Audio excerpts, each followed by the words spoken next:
Hello everybody, मैं doctor आनंद पाटिल, मानसोपचार तज्ञ, आज आपके साथ पैनिक अटैक्स को कैसे हैंडल करना है इसके बारे में डिस्कस करने वाला हूँ। पैनिक अटैक क्या होता है कि जब आपको बहुत घबराहट होती है, एक्सट्रीम ओवरवेलमिंग एंग्जाइटी होती है और ऐसे लगने लगता है कि अभी मुझे कुछ हो रहा है, मेरे सीने की धड़कन तेज हो गई है, मेरी सांस फूल रही है, मुझे चक्कर आ रही है, मुझे पूरे शरीर में झुंझुनाहट हो रही है, कहीं मुझे अटैक तो नहीं आ जाएगा, कहीं मुझे पैरालिसिस तो नहीं हो जाएगा, कहीं मुझे ब्रेन हेमोरेज तो नहीं हो जाएगा। इस तरह से बड़ी बड़ी बीमारियों के नाम याद आने लगते हैं और मैं अभी मुझे कुछ हो जाएगा, मैं सीरियस हो जाऊंगी या मैं मर जाऊंगी और फिर मेरे बच्चों का क्या होगा, मेरे हस्बैंड का क्या होगा, बाकी सब फ्यूचर पूरे अंधेरे में आ गया है, ऐसा दिखाई देने लगता है। ये जो ओवरवेलमिंग एंग्जाइटी है वो 10 से 15 मिनट तक रहती है और इसे पैनिक अटैक कहते हैं।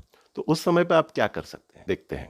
पहली बात तो ये है कि आप अपने आप को समझा सकते हैं कि जब पिछली बार मुझे ऐसा हुआ था तो थोड़ी देर के बाद में ये सिम्टम्स की जो इंटेंसिटी है वो कम होते गई और थोड़ी देर के बाद में वो इंटेंसिटी काफ़ी कम हो गई और मैं रिलैक्स हो गया था। ये समझाने के बाद में कि मैं मर जाने का जो डर है वो कम हो जाता है। अपने आप को आप ये सूचना दे सकते हैं कि ये जानलेवा बीमारी नहीं है। मेरी डॉक्टर के साथ जो डिस्कशन हुई थी तो डॉक्टर ने भी मुझे समझाया था कि आपके सारे टेस्ट नॉर्मल है, ये जो है ये घबराहट के लक्षण है, ये किसी हार्ट डिसीज़ या ब्रेन डिसीज़ या कोई बड़े डिसीज़ के लक्षण नहीं हैं। तो आपको याद करना है कि आपको डॉक्टर ने क्या समझाया था। आप अपने आप को ये समझा सकते हैं कि मेरे सारे टेस्ट के रिपोर्ट नॉर्मल है, ये जो सिम्टम्स है ये जानलेवा नहीं है, इसमें मुझे कोई खतरा नहीं है और ये थोड़ी देर के बाद में इसकी इंटेंसिटी कम हो जाने वाली है। तो मुझे थोड़ा धीरज रखना है, मुझे थोड़ा पेशेंस रखना है, ये तकलीफ़ कम हो रही है, कम हो जाएगी और ये सिम्टम्स बंद हो जाएंगे। तो अपने आप को आप ऑटो सजेशन दे सकते हैं। You can just repeat this word, relax, relax, relax. कुछ नहीं होगा। मेरे पिछले अनुभव से मैं जानती हूँ कि मुझे कुछ नहीं होगा। ये लक्षण जो है ये कम हो जाने वाले हैं। Relax, relax, relax.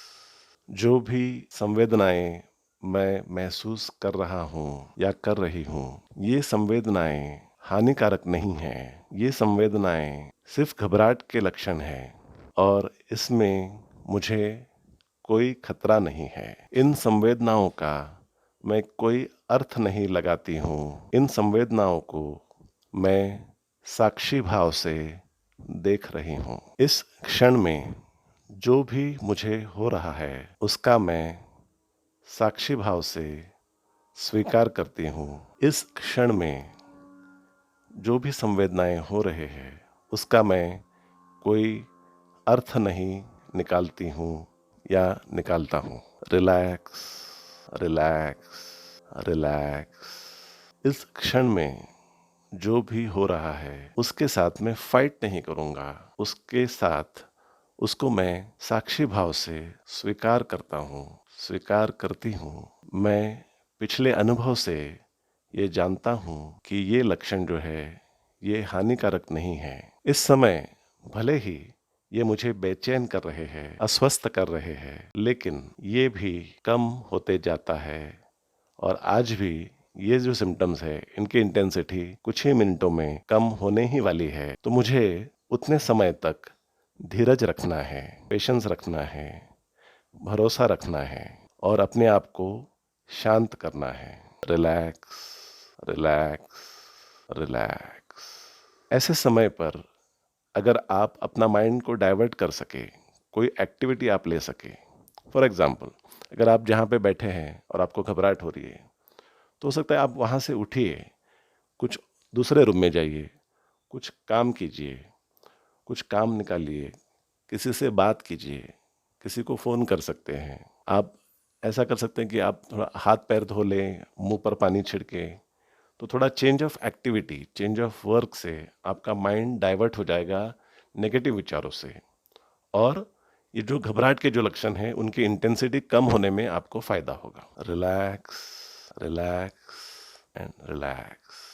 और जब आपको ये रियलाइज़ होगा कि इस तरीके से आपके एंग्जाइटी के जो सिम्टम्स थे, जो घबराहट के लक्षण थे, उसको आप कम कर पाए तो आपका कॉन्फिडेंस बढ़ेगा। आपको ये पता चल जाएगा कि मैं इसको हैंडल कर सकता हूँ और इसकी वजह से, इस कॉन्फिडेंस की वजह से अगले बार मुझे अगर पैनिक अटैक आएगा तो मैं क्या करूँगा, क्या करूँगी, ये जो विचार है इस पर आप मात कर पाएंगे। आप भरोसा रख पाएंगे कि मुझे इसे हैंडल करना आता है, तो मुझे डरने की कोई ज़रूरत नहीं है।